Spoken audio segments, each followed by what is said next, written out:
క్రీస్తునందు ప్రియమైన శుభోచనం దేవుని ప్రియులకు యేసు క్రీస్తు ప్రభువారి శ్రేష్టమైన శక్తిగల నామమున ఈ ఉదయకాల శుభాలు అందిస్తూ ఉన్నాం. సియోనులో నుండి నా తండ్రి మిమ్మల్ని ఆశీర్వదించునుగాక. ఆమేన్. దేవుని ప్రియులారా, ఈరోజు శుభోచనం కొరకు ఇర్మియా గ్రంథం 30వ అధ్యాయము 17వ వచనం. వారు ఎవరునూ లక్ష్య పెట్టని సియోననియు వెలివేయబడినదనియు నీకు పేరు పెట్టుచున్నారు. అయితే నేను నీకు ఆరోగ్యము కలుగ చేసేదను, నీ గాయములను మాన్పెదను. ఇదే యెహోవా వాక్కు. దేవుని బిడ్డలారా, ఈరోజు శుభవచనం ప్రభు మనకిస్తున్న మాట, నేను నీకు ఆరోగ్యము కలుగ చేసేదను, నీ గాయములను మాన్పెదను. హల్లెలూయా. అనారోగ్యంతో చింతిస్తున్నారా? ఉదయం లేచి వ్యాధి బాధల గురించి ఆలోచిస్తూ దిగులు పడుతున్నారా? కలవరపడుతున్నారా? ఏంటి నాకున్న ఈ వ్యాధి నన్ను ఏం చేస్తో, ఈ అనారోగ్యం నన్ను ఏం చేస్తో, ఈ ఆర్థిక ఇబ్బందులు నన్ను ఏం చేస్తాయో అనుకుంటున్నారా? రాత్రంతా బాగలేక నిద్రపట్టగా సతమతమై ఉదయం లేచి శుభోచనం చూస్తున్నారా? ప్రభు ఇస్తున్న మాట, నేను నీకు ఆరోగ్యము కలుగ చేసేదను. హల్లెలూయా. మన దేవుడు ఆరోగ్యము కలుగ చేసేవాడు. ఆయన అవయవ నిర్మాత, ఆరోగ్య ప్రదాత కదండి. ఈ అవయవాలు ఇచ్చింది ఆయనే, ఈ ఆరోగ్యం కూడా ఆయనదే కదండి. ఆరోగ్యం ఆయనదే. యేసయ్యే ఆరోగ్యం ఇవ్వాలి. ఆయన ఆరోగ్యం కలుగ చేస్తానన్నాడు. ఒకవేళ ఎవరైతే అనారోగ్యంతో ఉండి దిగులు పడుతూ కూర్చున్నారో, ఏంటి అనారోగ్యం, ఏంటి అనారోగ్యం నన్ను ఏం చేస్తుంది, ఈ అనారోగ్యం వల్ల నేనేమైపోతాను, దిగులు పడుతూ కూర్చున్నావా? యేసయ్య నిన్ను స్వస్థపరచునుగాక, యేసయ్య నిన్ను సంపూర్ణంగా ముట్టునుగాక, మంచి ఆరోగ్యం నీ కలుగ చేయునుగాక, పరిపూర్ణమైన స్వస్థత నీకు కలుగునుగాక. మన దేవుడు ఆరోగ్యం ఇచ్చేవాడండి. ఆరోగ్యానికి రహస్యం ఒకటి ఉందండి బైబిల్లో. అది నేను చెప్తాను, మీకే చదివి వినిపిస్తానండి. ఆరోగ్యానికి రహస్యం ఉంది. ఆరోగ్యానికి రహస్యం ఏంటో తెలుసా? నేను చదువుతానండి, మీరు బాగా ఈ మాటలు చూడండి.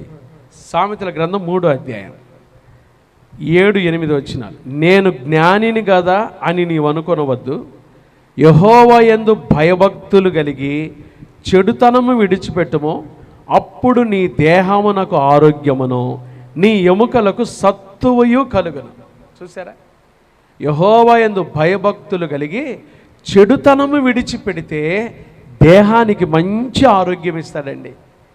ఇంకా చెడుతనంతో బ్రతుకుతున్నావా? భయంకరమైన దినాల్లో ఉన్నాం. యేసయ్య రాకడ చాలా సమీపంగా ఉంది. వస్తానని చెప్పిన యేసు రాకమానున ఖచ్చితంగా వస్తాడు. యేసయ్య మొదటి రాకడలో గొర్రె పిల్లగా వచ్చాడు, లోక పాపమును మోసుకొని పోవు దేవుని గొర్రె పిల్లగా వచ్చాడు. ఈ రెండవ రాకడలో ఆయన యూదా గోత్రపు సింహముగా వస్తున్నాడు. ఎప్పుడు వస్తాడో తెలియదండి. ఆయన రాకడైతే చాలా సమీపంగా ఉంది. ఇంకా ఆయన రాకడ కొరకు నువ్వు సిద్ధపడకుండా నీ ఇష్టానుసారంగా చెడుతనంతో బ్రతుకుతూ ఉంటే నీకు అనారోగ్యమే కాకుండా నరకానికి వెళ్ళిపోతావు. ఇదే మిక్కిలి అనుకూల సమయం, ఇదే రక్షణ దినం. ఈ శుభవచనం ద్వారా దేవుడు నీతో మాట్లాడుతూ ఉండగా, యేసుక్రీస్తు ప్రభు నీ సొంత రక్షకునిగా అంగీకరించు. యేసు ప్రభు నా కొరకు ఈ లోకానికి వచ్చాడు, నా పాపం కొరకై సిలువలో మరణించాడు, సమాధి చేయబడ్డాడు, మరణాన్ని జయించి తిరిగి లేచాడు, మరలా నా కొరకై తిరిగి రానయుడని విశ్వసించు. ఖచ్చితంగా ఆయన నీ పట్ల గొప్ప కార్యం చేయునుగాక. యెహోవా యందు భయభక్తులు కలిగి చెడుతనమును విడిచిపెట్టుమో, అప్పుడు నీ దేహమునకు ఆరోగ్యమును, నీ ఎముకలకు సత్తువ. కాబట్టి ఆరోగ్య రహస్యం ఏంటంటే దేవుని యందు భయభక్తులు కలిగి నడుచుకోవాలి, చెడుతనాన్ని విడిచిపెట్టాలి. రెండవది చూడండి, ఆరోగ్యానికి రెండవ రహస్యం చూడండి. చాలా చక్కగా రాశారండి బైబిల్లో. చాలా చక్కటి మాటలు దేవుడు మన కొరకు రాసి పెట్టాడండి. ఆరోగ్య రహస్యం. సామెతల గ్రంథము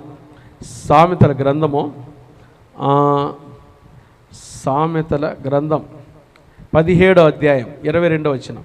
సంతోషము గల మనస్సు ఆరోగ్య కారణము, నలిగిన మనస్సు ఎముకలను ఎండిపోచేయను. సంతోషము గల మనస్సు అంట. సంతోషంగా మాట్లాడాలి, సంతోషంగా ఉండాలి. ఎప్పుడు హృదయంలో సంతోషంగా ఉండాలి. చాలాసార్లు మనకు నిందలు వస్తాయి, అవమానాలు వస్తాయి. మనుష్య కుమారు నిమిత్తం మీరు ద్వేషించబడతారు, నిందించబడతారు, అవమానంగా చెడ్డ మాటలు మాట్లాడతారు. అయినను సంతోషించి ఆనందించుడి, వెలివేయబడతారు, పరలోకమందు మీ ఫలం అధికమగునంటాడు యేసుప్రభు. ఎప్పుడు సంతోషం. విశ్వాసి, క్రీస్తు రక్తంలో కడుగబడిన దేవుని బిడ్డలు ఎప్పుడు ఎలా ఉండాలి? సంతోషంగా ఉండాలి. సంతోషంగా ఉంటున్నారా? సంతోషంగా ఉంటున్నారా? చూడండి, సంతోషంగా మన ముఖాలు ఎప్పుడు సంతోషం ఉండాలి. నేను ఎప్పుడు ప్రార్థన చేసుకునేది అదే, ప్రభా నా ముఖాలు ఎప్పుడు సంతోషం ఉంచయ్యా, ఎందుకంటే నాలో నువ్వు ఉన్నావు కాబట్టి. యేసు ప్రభున్న ఇంటిలో, యేసు ప్రభున్న హృదయంలో ఎప్పుడు సంతోషం ఉంటుంది. సంతోషం గల మనసు ఆరోగ్యకరణ. మూడో విషయం చెప్పి ముగిచ్చేస్తా చూడండి. సామెతల 16వ అధ్యాయము 24వ వచనం. ఇంపైన మాటలు తేనె పట్టు వంటివి, అవి ప్రాణమునకు మధురమైనవి, ఎముకలకు ఆరోగ్యకరమైనవి. ఇంపైన మాటలు, ఇంపైన మాటలు. ఎవరిలో అయితే ఇంపైన మాటలు మాట్లాడతారో, మంచి మాటలు వారు ఆరోగ్యంగా ఉంటారు. ఇతరులను బాధ పెట్టే మాటలు, ఆయాసం పెట్టే మాటలు, విమర్శించే మాటలు, నిందలేసే మాటలు మాట్లాడి ఎప్పుడు ఆరోగ్యంగా ఉండరు వాళ్ళు. ఇంపైన మాటలు తేనె పట్టు వంటివంట, అవి ఎముకలకు ఆరోగ్యం కలుగజేస్తాయి, మంచి ఆరోగ్యం. కాబట్టి ఆరోగ్య రహస్యం ఎక్కడుందంటే, ఒకటి, దేవుని యందు భయభక్తులు కలిగి నడుచుకుంటే చెడుతనం వదిలిపెట్టేస్తావు, నీ దేహానికి ఆరోగ్యం, మంచి ఆరోగ్యం. రెండవది, సంతోషము గల మనస్సు. ఎప్పుడు హృదయంలో సంతోషంగా ఉండాలి. ఏమన్నా ఏమి లేకపోయినా యేసు ప్రభు ఉన్నాడు, నాకు అన్నీ ఆయన చూసుకుంటాడు. God is great, that's all. నేను నమ్మిన నా దేవుడు గొప్పవాడు, నాకు ఏది ఎప్పుడు ఏది ఇవ్వాలి ఇస్తాడంతే. ఫిలిప్పి 4:19 ప్రకారం ఆయన మహిమైశ్వర్యం చొప్పున నా ప్రతి అవసరం తీరుస్తాడు. విశ్వాసం. మూడవది, మంచి ఇంపైన మాటలు మాట్లాడినప్పుడు అవి మంచి ఆరోగ్యాన్ని ఇస్తాయి. కాబట్టి ఈరోజు మనందరం దేవుడిచ్చే మంచి ఆరోగ్యంతో ఆశీర్వాదకరమైన జీవితాన్ని జీవించుటకు పరిశుద్ధాత్మ దేవుడు అట్టి కృప మనకు దయచేయునుగాక. దేవుడు మీకు మంచి ఆరోగ్యం దయచేయునుగాక. యేసయ్య మీ గాయములు మాన్పి మీకు మంచి ఆరోగ్యం దయచేయునుగాక. ఈరోజు మొదలుకొని దేవుని కొరకు ఒక మంచి దీర్ఘాయుషమంతులుగా ఆయురారోగ్యములతో వర్ధిల్లుదురుగాక. ఆమేన్. ప్రార్థన చేసుకుందామా? దయగల దేవా, మీకు స్తోత్రాలు. ప్రేమాస్వరూపి మీకు వందనాలు. ఈ ఉదయకాలం శుభోచనం ద్వారా మీరు మాతో మాట్లాడిన ఈ మాటను బట్టి స్తోత్రాలు. విన్న వాక్యాన్ని దీవించండి.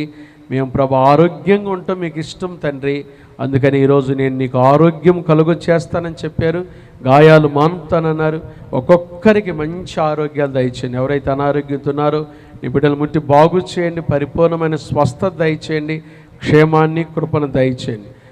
చేరువచ్చిన మా ప్రియులందరినీ దీవించండి. సంఘపు కుటుంబాలన్నిటి మీరు ఆశీర్వదించి అయ్యా నీ బిడ్డలు ఎదురు చూస్తున్న కార్యాలు జరిగించండి. ఎదురయ్యే ప్రతి శోధన, కీడు, దుష్టుడు, అపాయం తప్పించండి. ఈ శుభవచనం చూస్తున్న బిడ్డలందరికీ కూడా మంచి శ్రేష్టమైన ఆయురారోగ్యాలు దయచేయమని, ఈ బిడ్డలపై మీ దీవులు కుమ్మరించమని యేసు నామమున ప్రార్థిస్తున్నాము తండ్రి. ఆమేన్. త్రియేక దేవుని ప్రేమ, కృప, సమాధానములు ఈ ఉదయకాలం శుభవచనంలో పాల్గొన్న దేవుని ప్రియులందరికీ, అలాగే సార్వత్రిక సంఘానికి, సకల పరిశుద్ధులకు, క్రైస్ట్ బ్లెస్సింగ్ చర్చ్ కుటుంబాలకు ఇప్పుడు ఎల్లప్పుడు ప్రభు రాకడ పర్యంతం తోడైననుగాక. Amen. God bless you. May God be with you. Have a nice day. Have a good day and godly day.